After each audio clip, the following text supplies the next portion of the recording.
Hi, thanks for joining us again for another video in So You Want to Be an Insurance Agent. So last time we talked a little bit about licensing and what it takes to get your license and become an insurance agent on the front end. But then you have options to choose. And there's three things really that I considered it as I was looking to become an agent and open an agency here.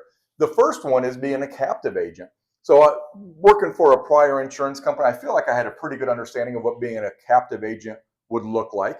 I reached out to one of my friends who was a captive agent for a couple of years before he sold his book of business and got his experience. And looking at a few other resources on the internet, Insurance Soup on Facebook, the Insurance Guys podcast, listening to those, reviewing those, pretty quickly ruled out being a captive agent. The next one that I explored was working for an aggregator, not working for, but opening an agency under an aggregator.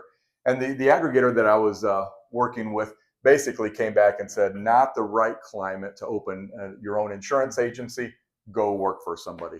And the third one that I explored was opening in a franchise. So buying into a franchise where you're working with a broader company that does a lot of the administrative work for you. So those are kind of the three options and the three options that I considered. Yep, and obviously you chose the third and opened a franchise with Brightway. And what were the main reasons that you chose Brightway? Yeah. So the biggest reason right now is that the climate of insurance. It's hard to get appointments, and without appointments with these big insurance companies, you're just not going to be competitive, and you're not going to have the options that you really want to be able to offer as an independent agent. So here in Ohio, still a pretty good insurance climate. Rates are rising, of course, but there's a lot of competition. And so Brightway, one, just their whole onboarding process, training process, everything was fantastic. Step by step, made it seamless and easy for me to pull that off. And then once got out of training, got my appointments, I had every appointment that I needed. And in fact, I had spoke with a more established Brightway agent here in Ohio, down in the Columbus area, and asked him if he feels with these appointments that I had. Essentially, it was Progressive Home and Auto, NatGen Auto, Foremost Home, and then a few other like Appalachian Underwriters I could write with.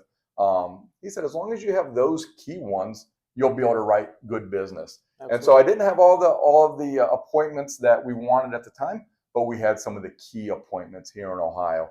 And so it really allowed me to hit the ground running. So if you're considering opening an agency, don't turn away from the franchise model. We sell Brightway services. You do give up some of the commission, especially on renewals, but I wouldn't have been able to open up a successful agency without the support of Brightway in this case. Absolutely. Great. That's it. We'll see you on the next one.